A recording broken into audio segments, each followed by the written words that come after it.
दीप जलाने से पहले लोगों को किन चीज़ों का ध्यान रखना चाहिए और कैसे जलाना चाहिए और कब जलाना चाहिए? हर हर महादेव। नाम ही है यमदीप।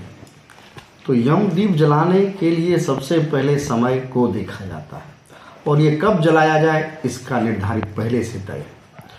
तो दिवाली के एक दिन पहले यमदीप जलाया जाता है संध्या काल में, वो भी संध्या के कुछ घड़ी के बाद 8 बजे 9 बजे इस तरह आप जलाइए। तो कब जलाइए? तो छोटी दीपावली के एक दिन पहले या धनतेरस के बाद, सदा याद रखिएगा। इस यमदीप को जलाने का जो तरीका है, यह सबसे पहले आपको हमारे यहाँ जो बिहार में हम लोग जो मनाते हैं, यह गोबर का दिया बनाया जाता है। हमारे माता लोग गोबर का दिया बनाता है और कहीं कहीं हम लोग यह देखते हैं कि अलमिट्टी का भी दिया लोग बना के जो जलाता है। तो मैं जो अपनी माँ को देखते आ रहा हूँ, मैं उसके बारे में सबसे पहले कहना चाहता हूँ कि यह दिया दक्षिण दिशा की ओर मेरी माँ जलाती है और वो भी सरसों का तेल में जलाती है। तो दिया जो है गोबर का हमारी माताश्री वो बनाती है, उसमें 4 बत्ती या 1 बत्ती अवश्य देती है, या तो 1 बत्ती या 4 बत्ती, इस तरह करके आप जला सकते हैं। यह हमेशा याद रखें कि घर के बुजुर्गों के द्वारा यह दिया जलाया जाता है। इसके साथ साथ सरसों का तेल उपयोग होता है और इसे यम दिया के नाम से जाना जाता है। तो यह जलाने का सबसे बड़ा कारण है कि यम क्या करते हैं, यम प्राण ले जाते हैं।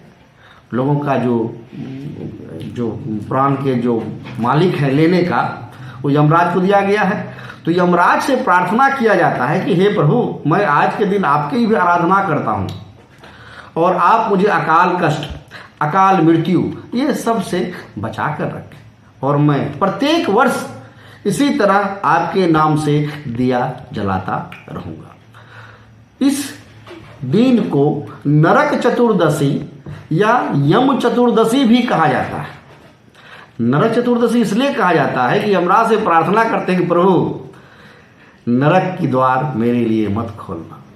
आप स्वर्ग भी आप ही ले जाते हो और नरक भी आप ही ले जाते हो, तो नरक का द्वार प्रभु इस मत खोलना। और इसलिए प्रभु यमराज जी को दिया जला करके हम लोग सुख समृद्धि, अपने कष्ट को निवारण के लिए यह दिया जलाते हैं। क्या इसके लिए कोई शुभ मुहूर्त वगैरह भी टाइम? जी, शुभ मुहूर्त हुए, हमने कहा कि दिवाली से एक दिन पहले छोटी दीपावली को संध्या 7 बजे के बाद 8 बजे 9 बजे आप जला सकते हैं। जब संध्या 7 बज जाए तब आप जलाइए। और दिया में कोशिश कीजिएगा कि तेल अच्छा से डाल दें, जो कि घंटा 2 घंटा वो चले। तो दिया थोड़ा बड़ा होनी चाहिए।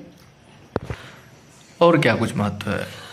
तो सबसे पहले यह जो है यमदीप, तो हमने आपको कहा कि ये यमराज जी को हम लोग जो पूजा पाठ करते हैं, जो दिया जलाते हैं, तो ये शांति के लिए जलाते हैं। तो यमराज हमारे जो पूर्वज हैं उसका भी सबका प्राण ले गए, सबका तो बॉस हैं बॉस। तो जो हमारे पितर हैं, उस पितर के आत्मा की शांति के लिए भी जो आप ले गए हैं, हमारे पितर की भी रक्षा कीजिएगा और उसे नए जगह भेजिएगा जहाँ पर वो शांति ढंग से रह सके और उनका शिव से जन्म हो पाए। इसके साथ साथ यह दिया माता लक्ष्मी का आने का संकेत भी देता है, क्योंकि दिवाली के दिन हम लोग लक्ष्मी घर दलिद्दर बाहर करके हुक्का पाती जलाते हैं और उस दिन माता लक्ष्मी को घर के अंदर करते हैं। तो यह यम का दिया जो है माता लक्ष्मी के आने का संकेत भी दे रही है कि कल जो है माता लक्ष्मी को आपको घर के अंदर करना है और दरिद्र को बाहर करना। तो यह कई चीज़ों का संकेत देती है, क्योंकि यह काली पूजा है। माता काली जो थी वो दुष्टों का संहार की थी। तो जितने भी दुष्ट सब हैं, इस सब का संहार दिवाली के दिन ही हो जाता है, क्योंकि यह दिवाली यम दिया के बाद आता है।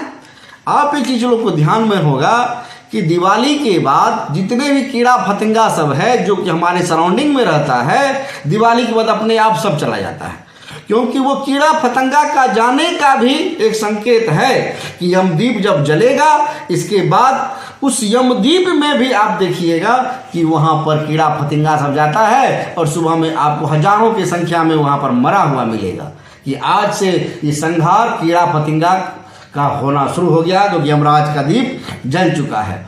और दूसरे दिन से फिर से पुनः माता लक्ष्मी की जय हो, माता लक्ष्मी की जय हो, माँ काली की जय हो।